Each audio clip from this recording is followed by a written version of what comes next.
Who doesn't know about Rabbi Akiva? Dominant figure at the time of the destruction of the temple, the Romans, one of the 10 martyrs, who defied the Romans' wishes.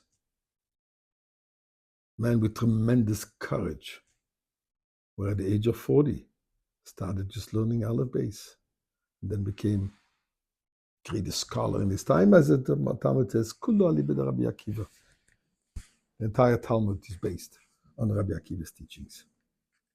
So I want to share with you a very interesting conversation Rabbi Akiva had with one of the leaders of the Roman Empire. But before this, let us thank God for the miracles and pray to Him for the ultimate miracle, the release of the hostages, security of our soldiers, and as I said, the ultimate miracle, coming of Mashiach.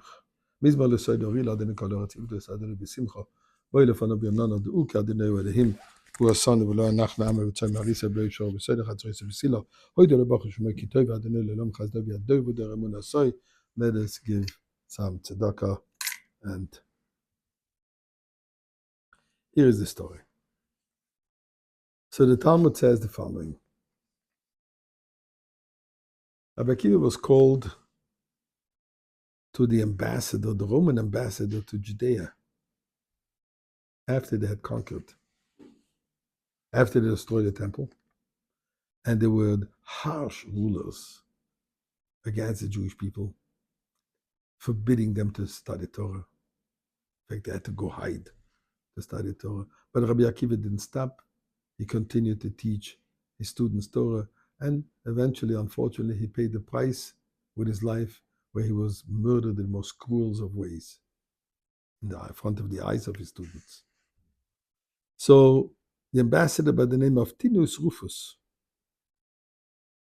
and that was the beginning of the 2nd century, he asked Rabbi Akiva, it says in the prophets in Malachi, Ves Esav sonesi, God says, I hated Esav. Rome are descendants of Esav. V'asim es harav shemama, and I'll make his mountains desolate, v'stachlosai l'tanois midbar, and his heritage into a habitat for the jackals of the desert. So he says, why does God hate us? What did we do? No, the question is, imagine Hamas asking, why does God hate us?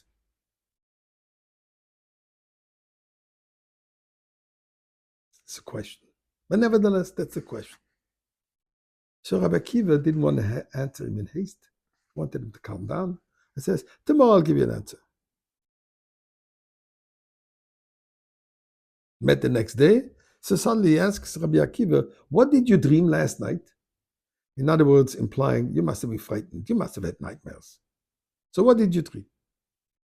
So Rabbi Akiva says, before I'm going to tell you my dream, I want to tell you a story.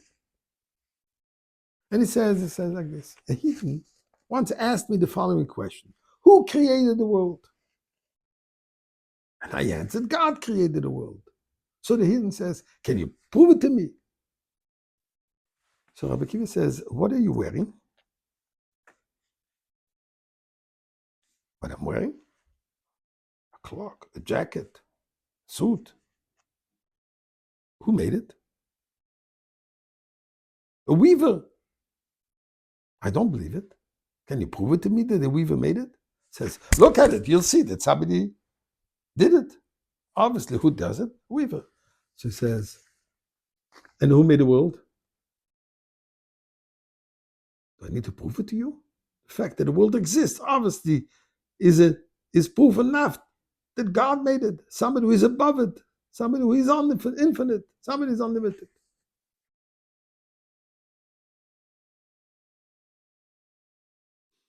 So that's Rabbi Akiva tells him the story. And then he says, if you want to know what I was dreaming, I'll tell you what I was dreaming.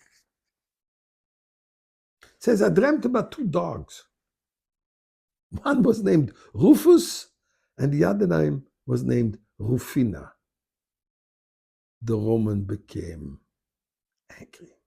His name was Rufus, and his wife's name was Rufina. And says, You deserve death. You deserve to be killed for your chutzpah to call me and my wife as two dogs.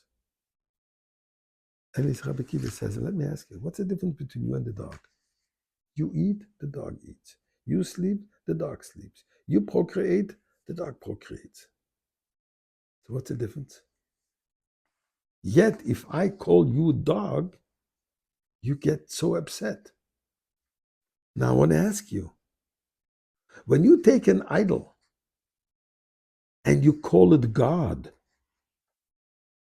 shouldn't God be upset at you